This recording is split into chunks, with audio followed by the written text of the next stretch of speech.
Hi, and welcome to Practical Ideas for Growth. I'm Sarah Dobek, and today I've got my colleague Ty Hendrickson with me. Hey, Ty. Hey, Sarah. Wow. Well, I cannot believe we are in June. This is crazy to me how fast this year has gone.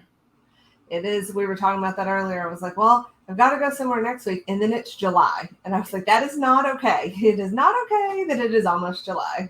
I know, right? Oh man, and we're right in the heart of summer season for a lot of our accounting firms. And I know that one of the things that we're talking about on a daily basis right now is just how firms are responding to this talent shortage, and everybody's feeling the pressure right now related to having more clients than they can really handle. A cool position to be in, but Mm-hmm. also not something that they haven't sort of created themselves related to some of their clients and how they attract them or talk about what they're doing. And so that's our topic for today. How do we find the right clients for strategic growth and not accidentally end up bringing in a whole bunch of the wrong ones that we got to figure out how we're going to handle that when we get to crunch time.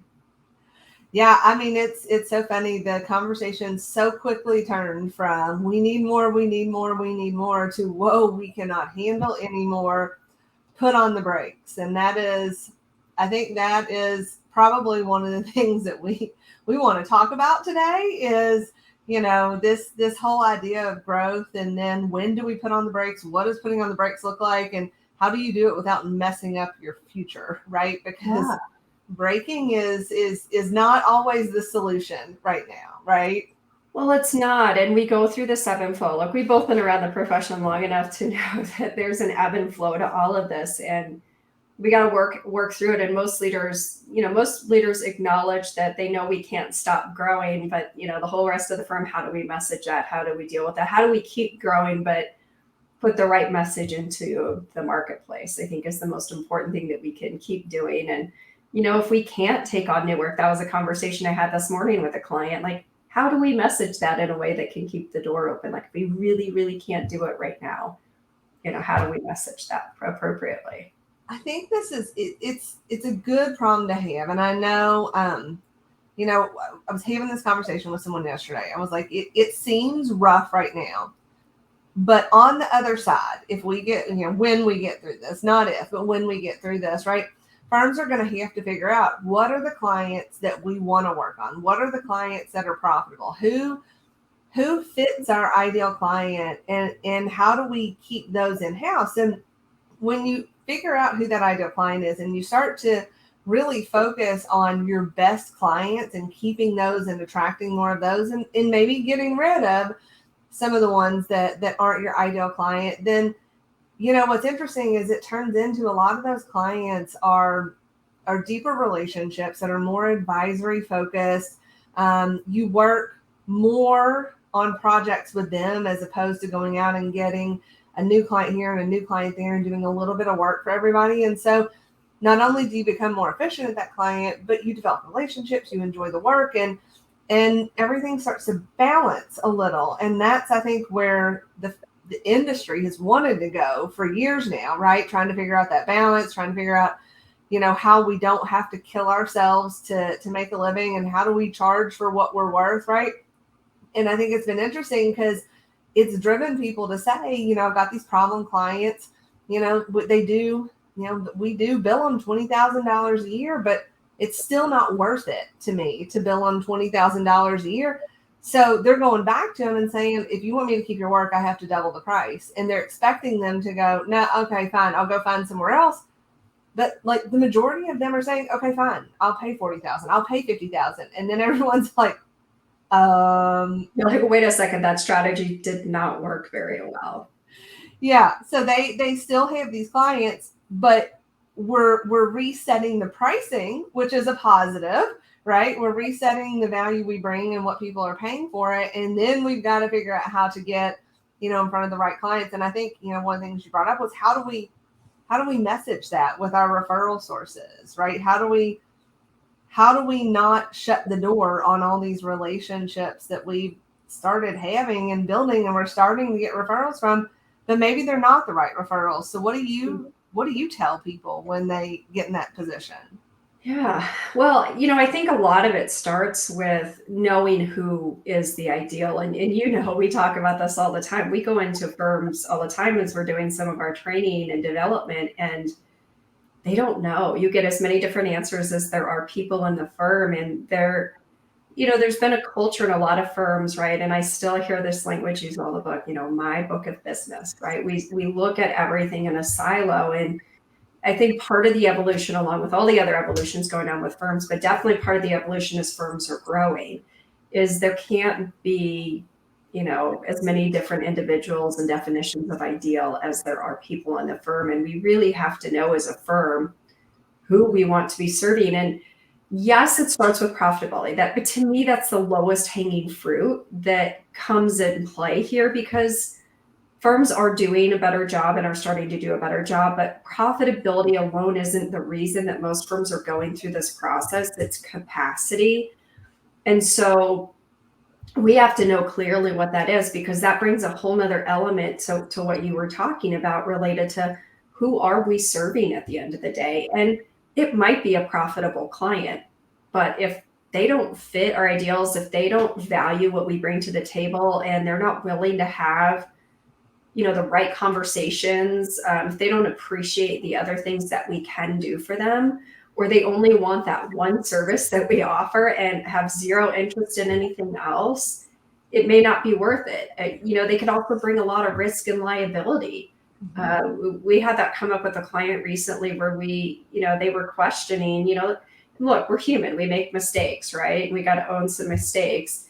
And I'm not saying the client was in full right, and or whatever, but they made a mistake, they owned up to that mistake, and this person just wouldn't let go of it. And I finally looked and I said, I know this is a great client for you, but this person to me is bordering on, like, they turn around and sue you.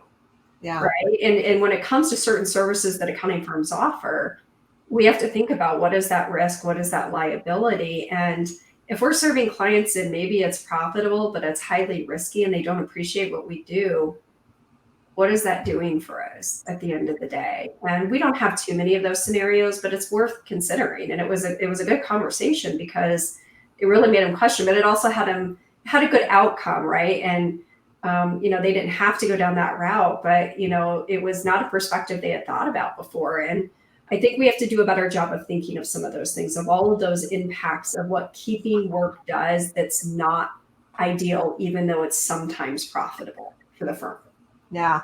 A lot of times it impacts staff morale, right? That's a big one. That should always be taken into account, because it doesn't matter. I hate to say it, but it doesn't matter if they're paying you $1 million a year if you have a staff person quit every year that has to work with them, right? Yeah. There's another cost associated with that. So there's a lot of things, to your point, that impact this ideal client situation. And I think the biggest thing that firms can do right now is have honest conversations with the people that refer work to them about what they're looking for, and about what makes the most sense for them to take on. And I know there's been a lot of back and forth of, well, I don't want to tell a referral source that I can't take on any more business right now, because then they're not going to come back to me. They're going to go to somebody else, and they're not going to come back to me. And I think there's a difference in saying we can't take on any more business, and saying, hey, look, we are at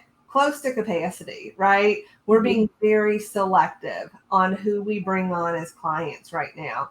So right now, who we're really looking for is X, Y, and Z. And I just want to let you know, so if you come across that, that's a much better fit for us right now. Now, if you come across someone who is A, B, and C that, we could service, but it might not be the best fit, I'll happily give you some names that I think would be, a better fit for those people right now, and this, that, and other. And I go back to the fact that I still think honesty is the best policy, right? It doesn't do you any good to not have these conversations, get referrals, and either one, lose the business because you just really didn't want to propose on it to begin with, then that gets back to the referral source, or worse yet, win the business you didn't even want, and then you're stuck with it.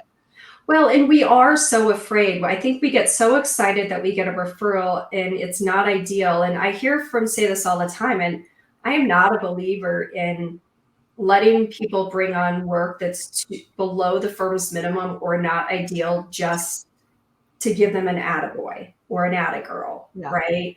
Or an attaday, right? I don't want to reward and build confidence around the wrong types of clients because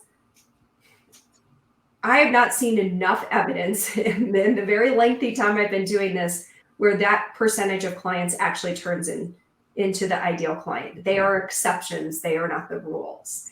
And I've worked in so many different accounting firms and I've heard that same story like, well, this will turn into our ideal client one day. One day they'll be there. And if you had to go through and count the ones that actually did or didn't, that's fine. And it's different than getting a good client that you can grow with, right? Yeah. So why not teach our people, even if it takes a little bit longer, how to have successes with the right levels of client and the right ideal client with the firm rather than like, let's just bring in a whole bunch of these because you know what? Those are the things that the firms are now trying to figure out. How do we get rid of that? How is that going to impact our reputation? How do we message all of that? When I work with transitioning partners, those are all the ones that like, wow, this is a friend of the firm. We have hundreds of friends of the firm that are also taking up capacity and resources from the firm that really firms don't have today, or that we're having to figure out how to outsource with technology. And you know what, for some firms that strategy works, but I would say for a lot of firms today, that strategy doesn't work for all of them, right? Now we've got all this time and energy going to something that we're trying to, again, to create that exception for. And so it starts with being able to confidently talk about what we do and be able to have that honest conversation with the referral source at the end of the day, right? And we don't do that. We don't say what we need and we don't give them any feedback. And so they just assume when there's lack of any verbal or any kind of acknowledgement other than like a thank you, like you give them a thank you, they're going to think, yeah, I'm doing a great job. This is the type of work you want, when it's really not at the end of the day. Well, and I think it was interesting that something that came up in conversation recently had a lot to do with mindset and support from the firm. And I think there's these two things go hand in hand because, like you said, a lot of times we want to give them that small win, that quick win. And, if they can just bring in this small win, then they'll bring in more and this, that, and other. But I was coaching somebody the other day that said, I'm taking the approach that I won't get a referral for 3 to 5 years. She said, I am building my relationships. She goes, I am going out connecting with the right people. I'm spending time building those relationships. She was like, and the firm totally supports this. And I'm just going with the mindset that I won't get anything for 3 to 5 years. And I'm sure she will before then, but she goes, the fact that this is the approach we're taking, it's taken a lot of the pressure off of how she builds the relationship because there's not that thought of, oh, I've got to go give someone a referral or I've got to introduce them to somebody or I need something from them or I went to lunch with somebody. What did I get out of it? She said, I've completely changed the way I approach this. She has developed this core group of women in her circle that all support her ideal client. And yeah, we're 6 months in and she's gotten one referral that wasn't the best. But we talked about how to go back and give feedback on that and have that conversation. And she said once she did that, the other person was really appreciative and said, now I'll know for next time. Thanks for letting me know. And so I think instead of getting those small wins, start them early, take the pressure off of them and give them a realistic expectation. And then you don't have to support those small wins, right? That are wrong. Oh, I agree. And yes, I think people put the pressure on themselves too. And they have to know that this is part of the journey, right? This is not an overnight thing. You could get really lucky. You could have a couple quick wins, but we define this all the time. There's a difference between being in a sales support role where you'll have some of those periodic things that come through versus having a consistent set of opportunities that you are sourcing and generating. And that comes with time. It's anybody that's ever been at this long enough, they all have the same story, right? They all started in the same spot. Nobody woke up and was Tiger Woods overnight. Even Tiger Woods didn't wake up and was Tiger Woods overnight. So you've got to put in the discipline to to do this. And part of that discipline is being able to build honest, truthful relationship, with these people, and being able to be honest about that. And it goes beyond revenue, right? Revenue is such a bare minimum demographic information. And so what we try to encourage people to do is like tell them the story of the types of clients or the work you like to do, right? Because you want to attract people that are like-minded to your firm and fit your culture so that you can be successful with them. And so, if you go to market and you talk about, none of that stuff, they're not going to worry about it, but they know their clients they're referring over. So more than likely, if you talk about that type of stuff, that's what's going to stand out in their mind. It's not I want a construction company that's, over $50 million in revenue, somewhere under 100 in this geographic marketplace, right? Now you sound like 100 other people that they probably work with. Yeah. And people remember stories. People don't remember those little tidbits that you tell them because it's not interesting. I hate to say it that way, but they just remember stories. That's the way people's brains work. Yeah. And I'd be remiss to say this too. A part of this isn't just being able to be honest, but it's about being confident in how you talk about your firm. We just, that's one of our clients asked us to judge an internal competition that they do for elevator speeches. And it was so magical. They did such an amazing job. And they've been doing this for years. It's part of their culture. And I just thought, wow, what a great way to get people confident about talking about who they are. And I just thought, props to them. It was such a cool experience to be part of it and to see how creative their people were. And it wasn't like one level of person. It was everybody across the firm that was participating in this. And man, they were just amazingly talented in how they were talking about themselves and their firm. And I thought, this is a skill we all need, is to be more confident in that. Yeah, I love that they did that. And I totally agree. More firms should do that because you have I think we're down to like 8 seconds. Oh, I think less than 8 seconds. A goldfish has 8 seconds of attention span. I think humans are less than a goldfish. Yeah. So you've got to get their attention if you're stumbling around trying to figure out, tell people what you do and that type of stuff. They're not going to remember. And so practice builds confidence. And so whether it's your elevator pitch, whether it's networking, whether it's building relationships, whether it's, speaking in front of people, going to lunches, you just have to do it because practice is the way you're going to build confidence. I love it. That is an awesome place for us to end today. Practice builds confidence, 100%, 110%. So, well, wow, that 17 minutes went fast or so. But Ty, thank you for joining me and talking about this today. It's always a good topic and something I know we could go on and on about. Yes, thank you for having me. All right. Thanks, everybody.